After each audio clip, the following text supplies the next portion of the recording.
시간이 되었습니다. 사도신경 하심으로 우리 수요 예배를 시작하도록 하겠습니다. 나는 전능하신 아버지 하나님 천지의 창조주를 믿습니다. 나는 그의 유일하신 아들 우리 주 예수 그리스도를 믿습니다. 그는 성령으로 잉태되어 동정녀 마리아에게서 나시고 본디어 빌라도에게 고난을 받아 십자가에 못 박혀 죽으시고 장사된 지 사흘 만에 죽은 자 가운데서 다시 살아나셨으며 하늘에 오르시어 정능하신 아버지 하나님 우편에 앉아 계시다가 거기로부터 살아있는 자와 죽은 자를 심판하러 오십니다. 나는 성령을 믿으며 거룩한 공교회와 성도의 교제와 죄를 용서받는 것과 몸의 부활과 영생을 믿습니다. 아멘. 찬송가 323장입니다.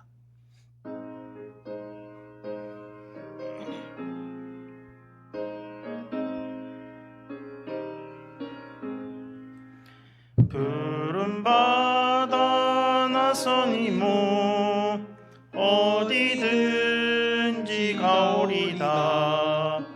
괴로우나 즐거우나 주만 따라 가오리니 어느 누가 막으리까. 죽음인들 막으리까. 어느 누가 막으리까. 죽음인들 막으리까. 아골골짝빈들에도 복음 들고 가오리다. 소돔 같은 거리에도 사랑 안고 찾아가서 종의 몸에 지닌 것도 아낌없이 드리리다. 종의 몸에 지닌 것도 아낌없이 드리리다. 존귀 영광 모든 권세 주님 홀로 받으소서. 멸시천대 십자가는 제가 지고 가오리다. 이름 없이 빛도 없이 감사하며 섬기리라. 이름 없이 빛도 없이 감사하며 섬기리다. 아멘. 찬송가 257장입니다.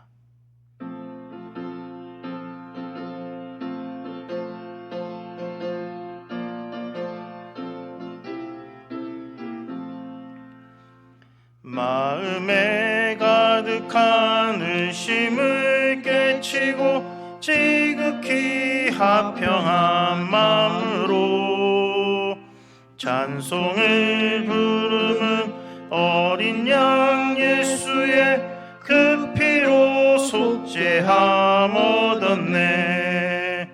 속죄함 속죄함 주 예수 내 죄를 속했네. 할렐루야 소리를 합하여 함께 찬송하세. 그 피로 속죄함 얻었네. 금이나 은같이 없어질 보배로 속죄함 받은 것 아니요. 거룩한 하나님 어린 양 예수의 그 피로 속죄함 얻었네. 속죄함 속죄함 주 예수 내 죄를 속했네. 할렐루야 소리를 합하여 함께 찬송하세. 그 피로 속죄함 얻었네. 나 같은 죄인이 용서함 받아서 주 앞에 옳다함 얻음은 확실히 믿기는 어린 양 예수의 그 피로 속죄함 얻었네. 속죄함 속죄함 주 예수 내 죄를 속했네. 할렐루야 소리를 합하여 함께 찬송하세. 그 피로 속죄함 얻었네. 거룩한 천국에 올라간 후에도 넘치는 은혜의 찬송을 기쁘게 부르는 어린 양 예수의 그 피로 속죄함 얻었네. 속죄함 속죄함 주 예수 내 죄를 속했네. 할렐루야 소리를 합하여 함께 찬송하세. 그 피로 속죄함 얻었네. 아멘. 하나님 아버지 감사합니다. 이 무더운 날씨 속에서도 지켜주시고 이렇게 수요일날 저녁 예배당에 나서 예배드릴 수 있게 하나님 인도해 주심에 감사드립니다. 하나님 아버지, 이 예배가 정말 하나님께 올려드리는 그런 예배가 될 수 있도록 하나님 인도하여 주시옵소서.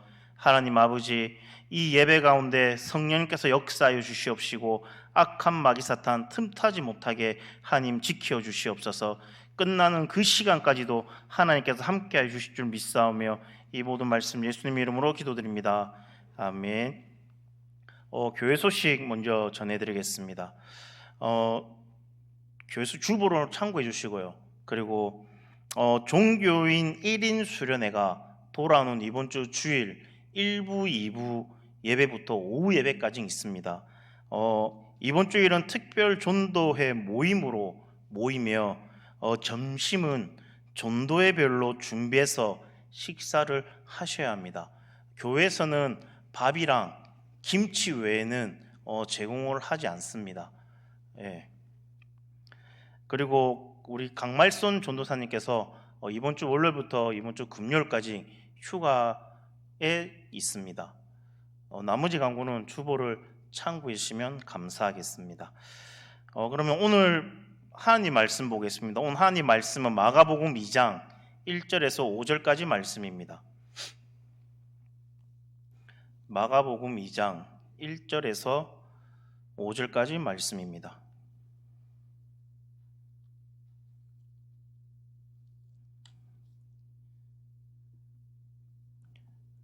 우리 한 절씩 교독하도록 하겠습니다. 수일 후에 예수께서 다시 가버나움에 들어가시니 집에 계시다는 소문이 들린지라. 많은 사람이 모여서 문 앞까지도 들어설 자리가 없게 되었는데 예수께서 그들에게 도를 말씀하시더니 사람들이 한 중풍병자를 네 사람에게 메워 가지고 예수께로 올세. 우리들 때문에 예수께 데려갈 수 없으므로 그 계신 곳에 지붕을 뜯어 구멍을 내고 중풍병자가 누운 상을 달아내리니. 다 같이 읽겠습니다. 예수께서 그들의 믿음을 보시고 중풍병자에게 이르시되 작은 자야 내 죄 사함을 받았느니라 하시니. 아멘. 할렐루야. 날씨가 많이 덥죠. 덥다기보다 뜨겁습니다. 날씨가 뜨겁고 습합니다. 정말 좋겠습니다. 우리 성도님들 이런 무더위 속에 건강 정말 유의하시기 바랍니다. 집에 에어컨 있는데 전기세 아낀다고 에어컨 안 켜면 병납니다. 전기세보다 병원비가 더 많이 나올 수 있습니다. 그러니까 정말 건강 유의하시길 바랍니다. 오늘 말씀을 보면 오늘은 예수님께서 가버나움이라는 동네에 들어가실 때 생긴 일을 기록하고 있습니다. 가버나움은 갈릴리 호숫가의 북쪽에 위치한 마을입니다. 그곳은 당시 갈릴리 호숫가에 있는 마을 중에서 가장 발달한 어업 도시였고, 다메섹과 이집트를 잇는 무역로가 지나가는 곳이었습니다. 그래서 상업적으로 참 많이 번성한 그런 곳이었습니다. 가버나움은 유대인들의 해당도 있었고, 그리고 로마에 세관도 있을 정도로 아주 커다란 그런 도시였습니다. 그리고 이곳은 예수님께서 갈릴리 지역에서 사역하실 때 아주 중요한 무대가 됩니다. 마태복음 4장 23절에 보면 예수께서 나사렛을 떠나 가버나움에 가서 사셨다라고 기록하고 있습니다. 예수님께서는 가버나움의 이 마을을 중심으로 해서 많은 사역을 하셨습니다. 오늘 말씀에도 보면 가버나움이 예수님으로 인해서 아주 떠들썩하게 됩니다. 예수님께서 한 집에 머무르고 계신다라는 소문이 퍼지게 되고, 그리고 예수님께서 계신 집으로 사람들이 많이 모이게 됩니다. 사람들이 워낙 많이 모여서 집 안으로 들어가거나 나갈 수 없을 정도로 그렇게 많은 사람들이 모였습니다. 그래서 예수님께서 그 많은 사람들에게 하신 일은 바로 도를 말씀하셨습니다. 그 도라고 하니까 도를 아십니까? 그렇게 생각하실 텐데, 이 도라는 것은 한자로 말하면 길도입니다. 길도. 한마디로 사람이 살아가야 할 그 길을 알려주셨습니다. 시편 119편 105절 말씀에서는 사람이 걸어가야 할 길을 하나님의 말씀이라고 말을 합니다. 119편 105절 말씀 보면 이렇게 말합니다. 주의 말씀은 내 발의 등이요 그 내 길의 빛이니이다 라고 말씀합니다. 우리가 하나님의 말씀을 알고 그 말씀대로 살아갈 때 제대로 된 인생의 길을 걸어갈 수 있는 줄로 믿습니다. 세상 사람들이 제시하는 그런 삶의 길들이 참 많이 있습니다. 그런데 사람들을 영생으로 인도하고 그리고 천국으로 인도하는 길은 하나님의 말씀을 통해서만 가능한 줄로 믿습니다. 어떤 분들은 사람들의 말은 아주 잘 듣는데 하나님의 말은 통 듣지 않는 그런 사람들도 있습니다. 우리가 세상적인 도를 배우는 것도 중요합니다. 하지만 가장 중요한 배움은 하나님께서 말씀하시는 그 길을 배우고 그 길을 따라가야 법을 배워야 한다라는 겁니다. 그렇게 예수님께서 하나님의 말씀을 가르치고 있을 때 이상한 일이 일어납니다. 갑자기 예수님이 서 계신 그 지붕에서 쿵쿵 하는 소리가 들리게 됩니다. 그리고 얼마 있다가 천장에서 흙 같은 것이 떨어지더니 구멍이 나기 시작합니다. 그리고 이내 커다란 구멍이 생기고 맙니다. 예수님을 비롯한 그 있는 많은 사람들이 그 뚫린 구멍을 보고 참 많이 황당하고 놀랐을 것입니다. 오늘날의 상식으로는 사람 4명이서 지붕을 뜯어 구멍을 내고 그 구멍으로 사람을 상에 누워서 침대에 누워서 내려 보낸다는 것이 이해가 안 갈 것입니다. 지붕은 경사가 져서 올라가기도 힘들 텐데, 그리고 또 단단한 그런 지붕을 뚫고서 사람까지 내리는 것은 거의 불가능해 보일 것입니다. 하지만 예수님 당시에 이 일반 집들은 지붕은 오늘날의 집과는 구조나 그리고 집을 짓는 재료 면에서 차이가 많이 났습니다. 이스라엘의 집의 지붕은 평평합니다. 그리고 그곳에서 곡식을 말리기도 하고 그리고 창고로 사용하기도 했었습니다. 그리고 지붕에 올라가서 하늘을 향해 기도를 하기도 하고 그리고 휴식을 취하기도 했었습니다.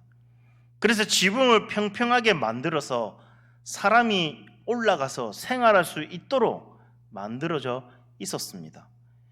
지붕을 만들 때 일단은 벽을 세운 후에 그 벽 위에다가 지붕을 받칠 대들보 그리고 커다란 나무를 몇 개 올려놓습니다. 그리고 대들보 위에다가 갈대나 가시 덤불 같은 것을 올려놓습니다. 그리고 그 곤초 위에다가 진흙을 발라서 틈을 메꿉니다. 그리고 그 진흙 위에 모래나 자갈을 뿌리고 그것을 평평하게 다져서 지붕을 만듭니다. 그러면 사람이 올라가서 활동할 만한 평평한 지붕이 됩니다. 그리고 무너지지도 잘 않습니다. 그런데 그 지붕을 4명의 사람이 뜯어낸 것입니다. 모래 바닥을 긁어내고 그리고 갈대 곤초를 들어서 구멍을 뚫고서 거기에 사람을 침상에 뉘어서 내린 것입니다. 아마 그것을 보는 사람들마다 정말 황당했을 것입니다. 지금 우리가 살고 있는 집에 누가 구멍을 뚫어가지고 그렇게 한다 그러면은 정말 황당할 것입니다. 지금 제가 하나님의 말씀을 전하고 있는데 우리 교회에 누가 지붕을 뜯어가지고 사람이 내려온다 그러면은 아마 기겁을 할 겁니다. 아마 이 당시에도 마찬가지 많은 사람들이 그것을 보고 황당해하고 저게 뭐지? 지금 뭐 하는 거지? 왜 남의 집 지붕을 뜯어가지고 침상에 사람을 위해서 내려보내지? 의문을 아마 가졌을 것입니다. 예수님께서도 말씀을 전하시다가 그러한 모습을 보면서 자신의 가르침을 방해하는 그들의 모습에 대해서 아마 언짢아해 하실 수도 있었을 것입니다. 그런데 예수님께서는 그 중풍병자를 보시고 이렇게 말씀을 하십니다. 소자야, 내 죄 사함을 받았느니라. 그리고 그 중풍병자의 병을 고쳐 주십니다. 그 병고침을 받은 중풍병자는 너무 기뻐서 그가 누워있던 그 상을 들고 모든 사람이 보는 앞에서 집으로 향하게 됩니다. 예수님께서는 그 중풍병자의 병을 고쳐 주셨을 뿐만 아니라 그의 죄를 용서해 주시고 그리고 구원의 기쁨을 허락해 주셨습니다. 그런데 오늘 말씀을 보면 중풍병자가 병고침을 받게 된 아주 중요한 역할을 한 것이 바로 중풍병자를 데리고 온 4명의 사람입니다. 예수님께서 중풍병자를 고쳐 주실 때 보셨던 것은 중풍병자의 그 믿음이 아니라 5절 말씀에 보면 저희의 믿음을 보시고라고 말씀을 합니다. 그러니까 한마디로 누워있는 그 중풍병자의 믿음을 보신 것이 아니라 그 지붕을 뜯고 이 중풍병자를 내려주신 이 4명의 믿음을 예수님께서는 보셨다라는 겁니다. 그들의 믿음이, 그 4명의 믿음이 한 중풍병자를 예수님께로 인도하였고 그리고 예수님의 고침을 받게 했다라는 겁니다. 이 말씀을 볼 때 저와 여러분도 이 4명 같은 그 사명이 있는 자들입니다. 이렇게 말하며 내가 어떻게 청장을 뚫고 그렇게 할까라고 생각할 수 있습니다. 그런데 예수님께로 올 수 없는 이들을 주님께로 인도하여 그리고 주님을 대면케 하고 주님의 구원의 은혜를 경험케 하는 그 일들을 하는 그런 자가 우리여야 된다라는 겁니다. 그리고 그 일을 통해서 우리들의 그 믿음이 더욱 강건케 되는 그 은혜가 있어야 된다라는 겁니다. 그렇다고 하면 한 병자를 고침받게 하고 그리고 한 죄인을 구원케 했던 그들의 믿음, 그리고 예수님께서 보셨던 그들의 믿음은 어떠한 믿음이었는지 한번 짧게 한번 살펴보도록 하겠습니다. 먼저 이들이 가지고 있는 믿음은 남다른 믿음이었습니다. 예수님께로 가기만 하면 이 중풍병자의 병은 반드시 나을 거다라는 그런 믿음이 있었습니다. 그래서 다른 사람 집에 지붕까지 뜯을 수 있었다라는 겁니다. 사람이 많아서 갈 수 없는 그 길에 이 네 친구들은 포기하지 않았습니다. 분명하게 이 네 명의 친구들은 분명히 예수님만 만나면 이 병이 나을 거다라는 그런 확신이 있었습니다. 그들이 이러한 믿음을 가지게 된 연유를 보게 되면 그들은 이미 며칠 전에 예수님께서 행하신 일들을 보거나 들었기 때문입니다. 우리 읽진 않았지만 1장 말씀에 보면 예수님께서는 중풍병자를 고치기 며칠 전에도 가버나움에 왔다가 가셨습니다. 그때 예수님께서는 귀신들을 쫓아내고 고치셨습니다. 그리고 열병을 앓던 베드로의 그 장모를 고치셨습니다. 여러 병든 자들을 또한 고치셨습니다. 이 일로 인해서 4명의 사람들 뿐만 아니라 가버나움의 많은 사람들이 예수님을 믿게 되었습니다. 3절에 보면 4명이 중풍병자를 예수님께로 데려간 이유가 다른 사람들이 4사람에게 그 일을 시켰기 때문이라고 나와 있습니다. 예수님께서 병을 고쳐주실 것을 많은 사람들이 이미 믿고 있었고 그들은 4명에게 지시해서 부탁을 해서 중풍병자를 예수님께로 데리고 가게 한 것입니다. 그런데 이들의 믿음은 어디에서 생겼냐 하면 예수님이 행하신 이들을 보거나 들었기 때문입니다. 아무리 시켰다라고 해도 거절할 수 있습니다. 우리도 마찬가지입니다. 확신이 없는 부탁을 받게 되면 잘 그 부탁을 듣지를 않습니다. 그리고 거절하게 됩니다. 근데 부탁하는 그 내용에 확신이 있으면 그 부탁을 수용하거나 듣게 됩니다. 이 4명의 청년들도 부탁을 했을 때 확신이 있었기 때문에 그 부탁을 들어줬다라는 겁니다. 믿음이라고 하는 것은 저절로 생기거나 성장하지 않습니다.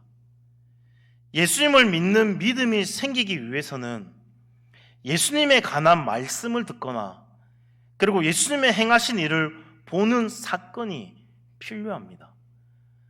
우리가 말씀을 읽는 이유는 그냥 읽는 것이 아닙니다. 그 말씀을 읽음과 동시에 나의 믿음을 지키고 나의 믿음을 키우기 위해서 말씀을 읽습니다. 얼마 전에 수련회 가면서 우리 학생 한 명이 질문을 하더라고요.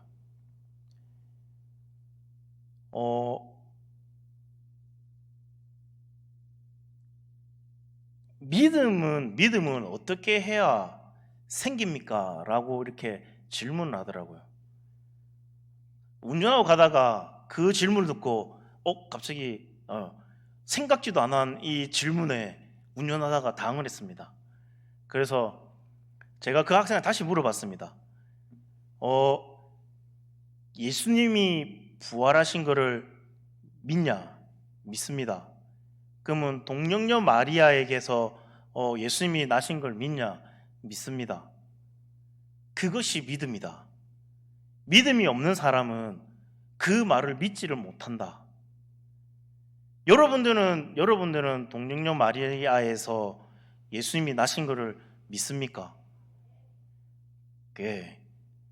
그럼 예수님께서 3일 만에 부활하신 것을 믿습니까? 네. 그것이 믿음이라는 겁니다. 믿음이 없는 사람들한테 이 말을 하면 어떻게 성령으로 잉태해서 아이를 낳으며 어떻게 죽은 사람이 부활하냐라고 말을 합니다.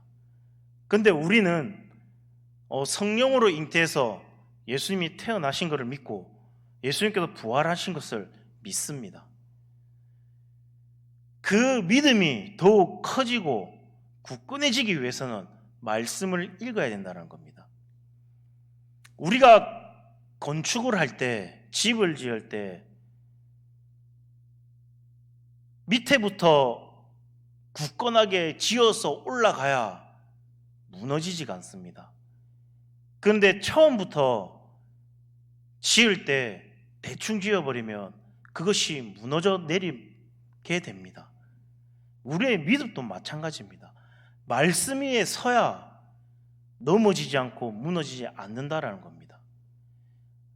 그래서 우리는 항상 말씀을 읽으며 기도하며 그렇게 말씀대로 살아가는 겁니다. 예수님께서 기적을 일으키시는 그 자리에 이 사람들이 분명하게 있었을 수도 있습니다. 아니면 귀신 들렸다가 나은 사람이나 병들었다가 나은 사람들의 그 간증을 들었을 수도 있습니다. 그들의 믿음은 예수님을 보거나 들음으로 생긴 것이었습니다. 오늘날 우리가 예수님을 더욱 잘 믿는 믿음으로 성장하기 위해서는 여러 가지 모습으로 믿음의 사건들을 보고 듣는 일이 중요하다라는 겁니다. 로마서 10장 17절 말씀에 보면 이렇게 말을 합니다. 믿음은 들음에서 나며 들음은 그리스도의 말씀으로 말미암느니라. 예수님의 말씀을 듣기에 열심을 내고 그리고 믿음의 사건들이 일어나는 곳을 경험하는 것이 믿음 성장에 있어서 중요하다라는 겁니다. 요한복음 4장에 보면 예수님과 사마리아 여인의 그 대화하는 장면이 나옵니다. 사마리아 여인이 예수님과 대화를 하면서 예수님이 메시아인 것을 깨닫게 됩니다. 이것을 알게 된 여인은 그 즉시 자신의 그 마을로 뛰어가서 예수님을 전하게 됩니다. 그때 이 여인의 말을 듣고 예수님을 믿기도 하고 그리고 사람들이 예수님을 자신의 그 마을에 며칠 머물러 줄 곳을 청하여서 이틀을 지내게 됩니다. 그리고 그 마을에서 예수님께 직접 말씀을 듣고 그리고 예수님을 믿는 자들이 더욱 많아졌습니다. 이제 그 동네 사람들이 처음 예수님을 소개해 준 그 사마리아 여인에게 이렇게 말을 합니다. 42절 말씀에 보면 이제 우리가 믿는 것은 내 말로 인함이 아니니 이는 우리가 친히 듣고 그가 참으로 세상의 구주신 줄 알미라 라고 사람들이 말을 합니다. 사마리아 사람들은 예수님께서 들려주시는 그 말씀을 통해서 예수님이 메시아인 것을 깨닫게 됩니다. 우리의 믿음이 성장하기 위해서는 예수님의 그 말씀을 들을 수 있는 그 믿음의 자리로 나와야 된다라는 겁니다. 그렇지 않으면 믿음이 생길 수도 없고 성장할 수도 없습니다. 믿음이 성장하지 않는 이유를 보면 예수님의 말씀이 들려지는 그 믿음의 자리로 나오지 않기 때문이다라는 겁니다. 또한 말씀이 들려줘도 그 말씀을 마음으로 받아들여서 그리고 들으려 하지 않기 때문에 그렇게 된다라는 겁니다.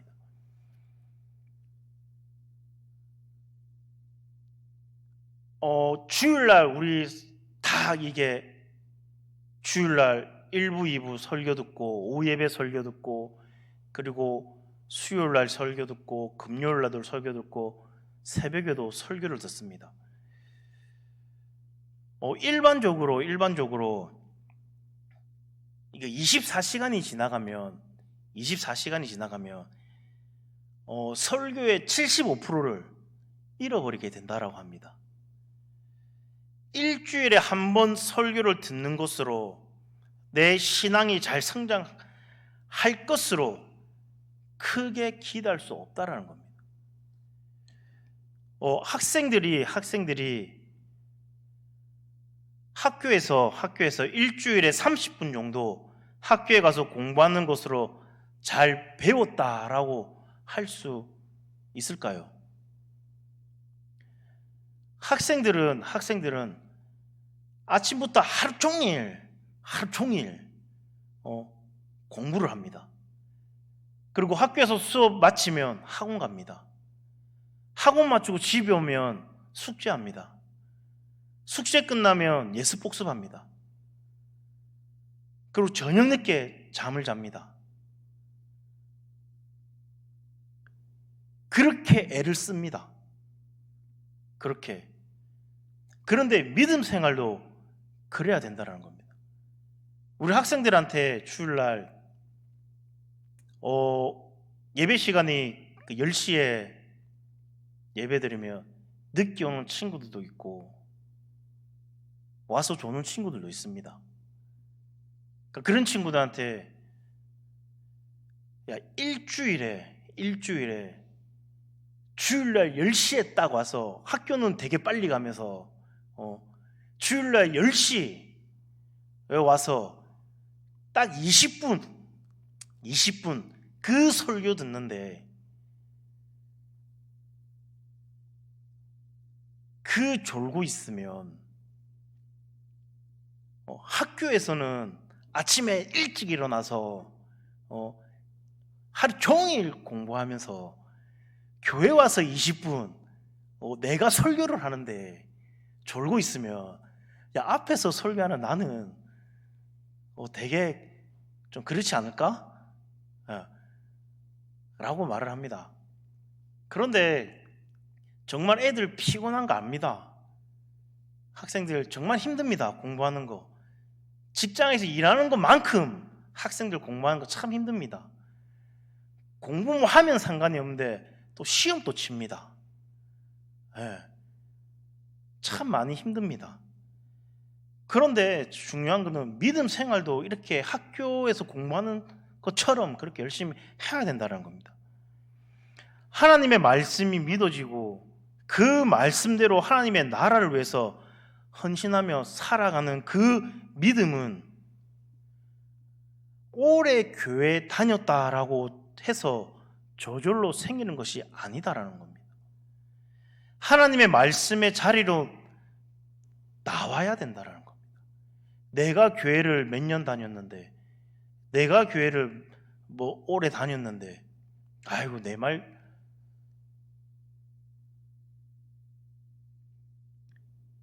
믿음으로 예배드리고 말씀 듣고 기도하는 그 자리로 나아갈 때 그 믿음이 성장하게 되는 줄로 믿습니다. 그리고 그 믿음의 역사를 경험하게 될 줄로 믿습니다. 만약 예수님의 말씀을 듣지 않고 그리고 믿음의 자리로 나가지 않으면 있던 믿음까지 상실하게 된다라는 겁니다. 지붕을 뜨는 이 4명의 사람과 같은 믿음의 사람이 되기 위해서는 지속적으로 주님의 말씀을 듣고 그 기적의 자리로 나아가기 힘써야 된다라는 겁니다. 그리고 지붕을 뜯는 그 4명의 믿음은 그들 앞에 놓인 그 장애물을 극복하는 그런 믿음이었다는 겁니다.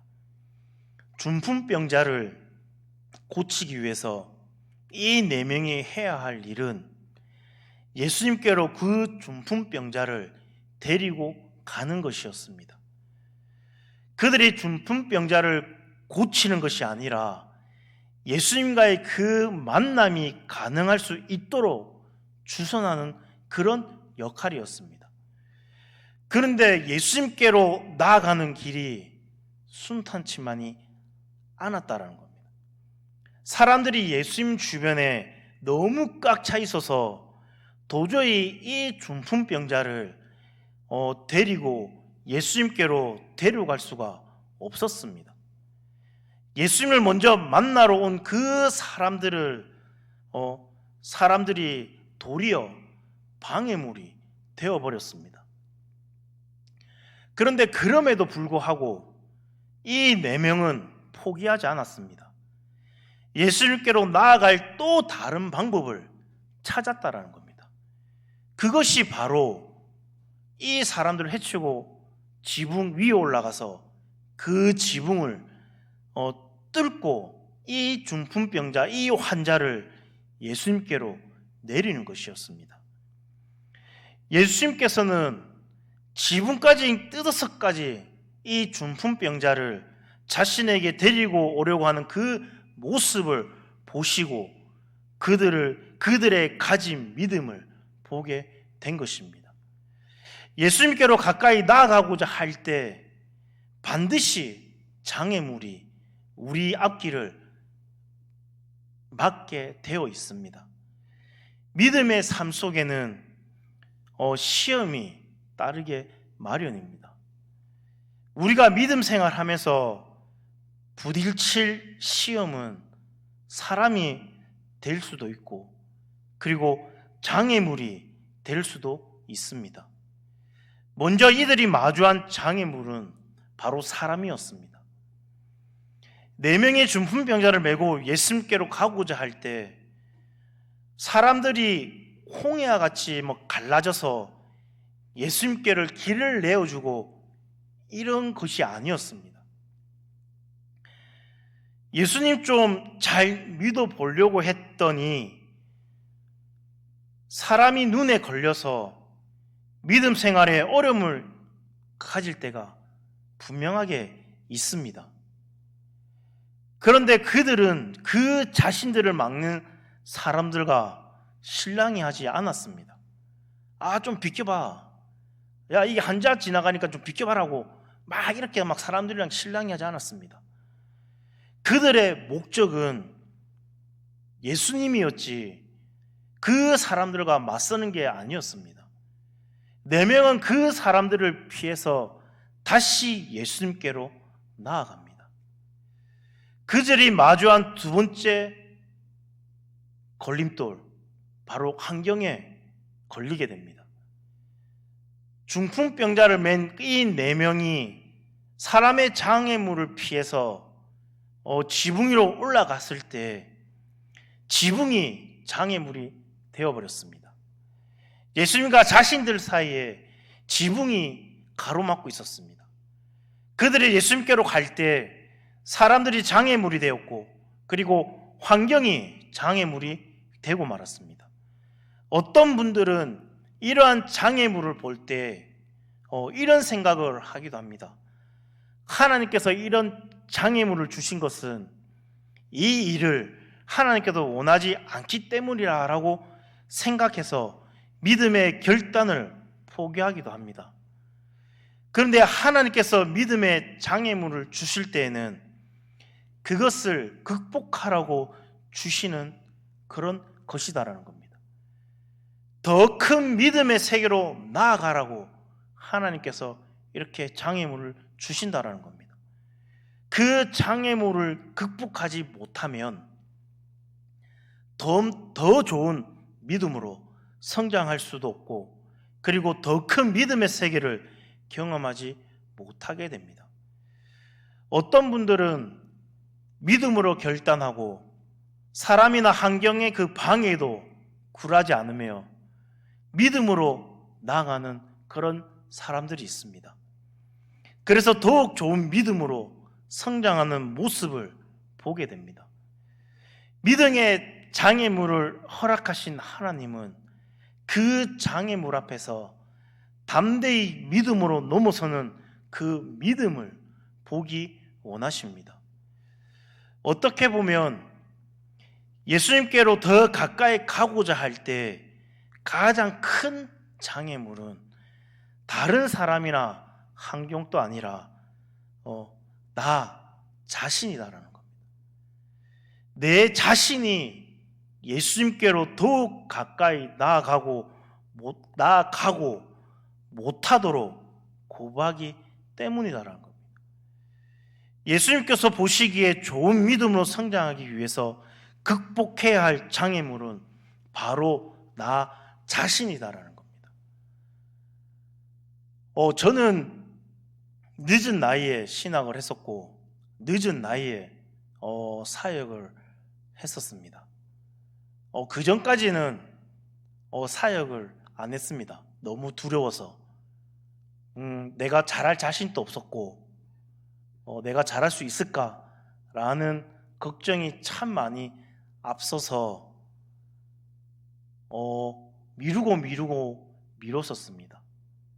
그리고 처음 딱 유초동부 사역을 딱 갔었을 때 아이들의 그 눈빛을 보고 도망가고 싶었습니다.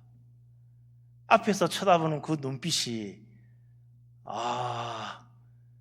아직도 기억이 납니다. 이때까지 자기들을 사역했던 간사님을 쫓아내고 이상한 나이 많은 아저씨가 왔는데 어디 잘하나 두고 보자 라는 그 눈빛을 아직도 잊어먹을 수가 없습니다.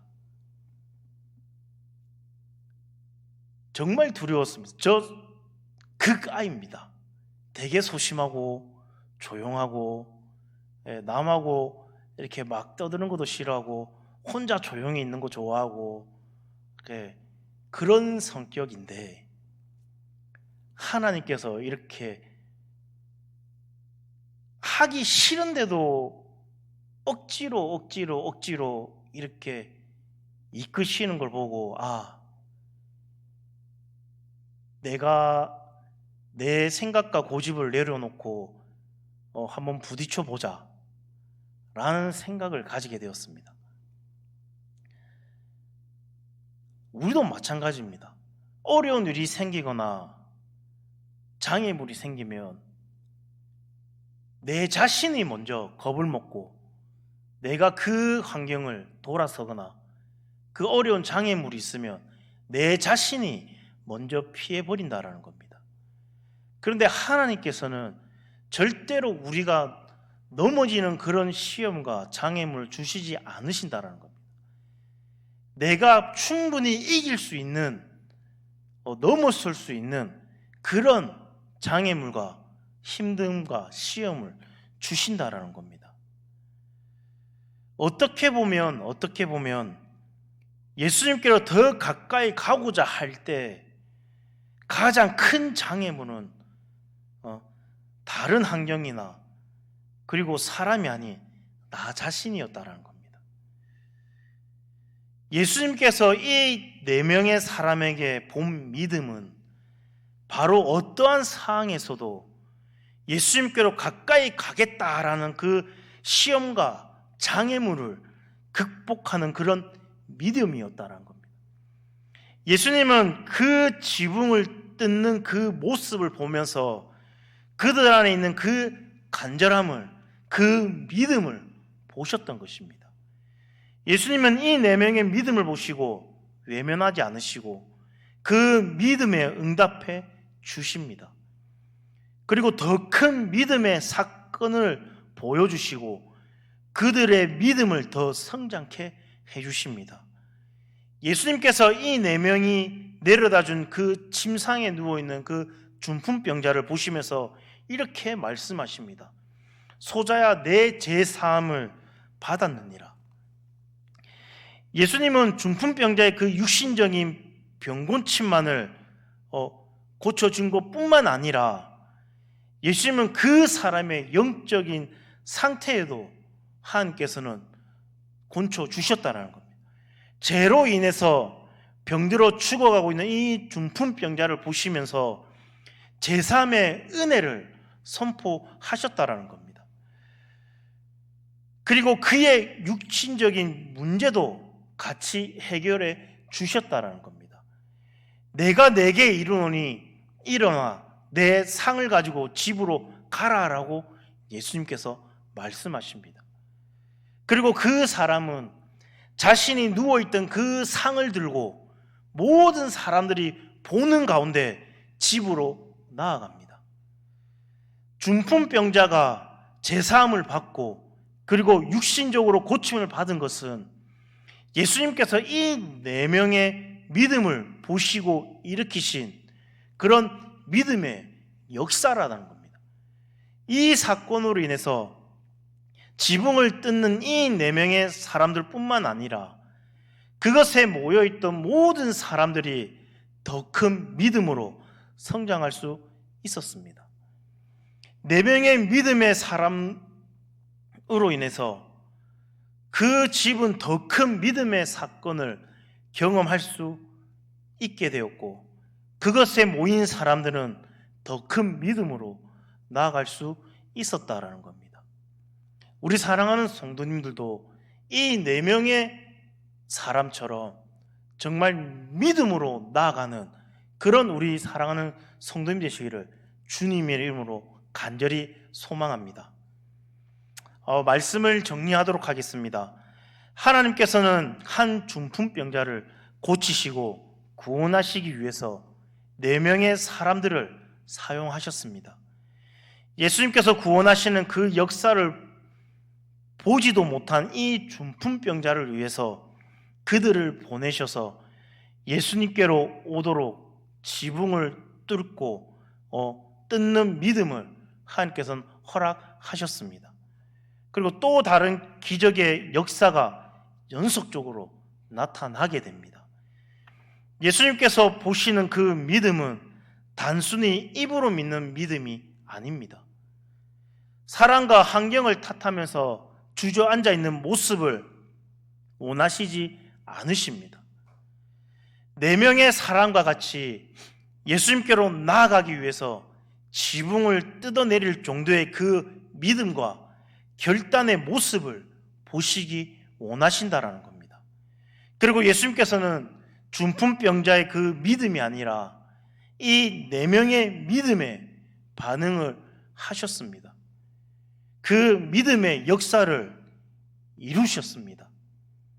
저와 여러분의 이 믿음의 모습을 통해서 이 땅 가운데 구원과 치유의 역사가 이루고 계시는 줄로 믿습니다.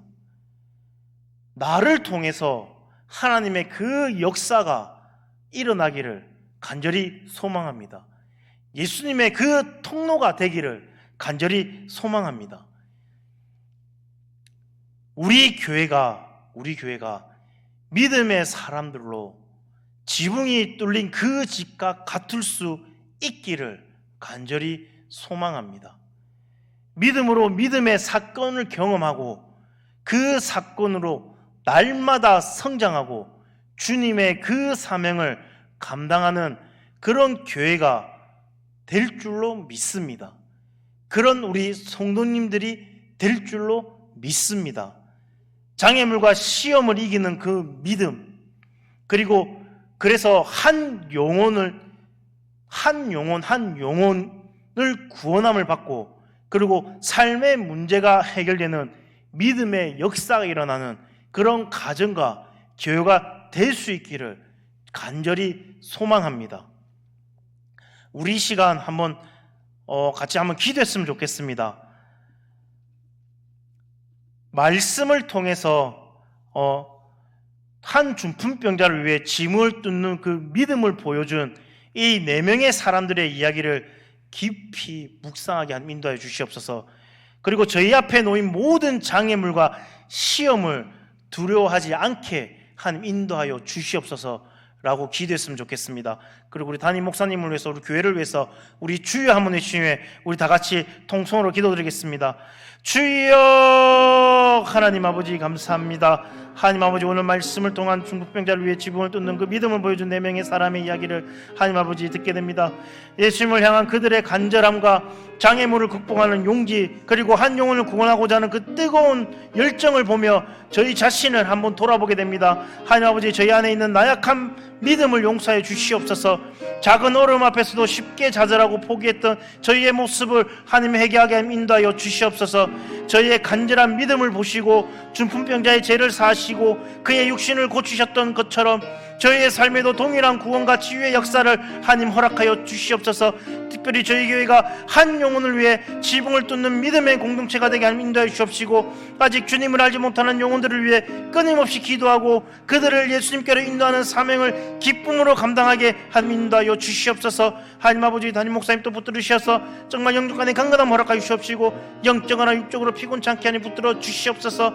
말씀 선포하고 기도할 때마다 아픈 자들이 치유되며 악한 마귀 사탄이 떠나갈 수 있는 하나님의 놀라운 기적이 일어날 수 있도록 하나님 인도하여 주시옵소서. 주여 하나님 아버지, 하나님께서 함께 하시고 하나님께서 인도해 줄 줄 믿습니다. 주여 하나님 아버지, 하나님께서 인도하여 주시옵소서.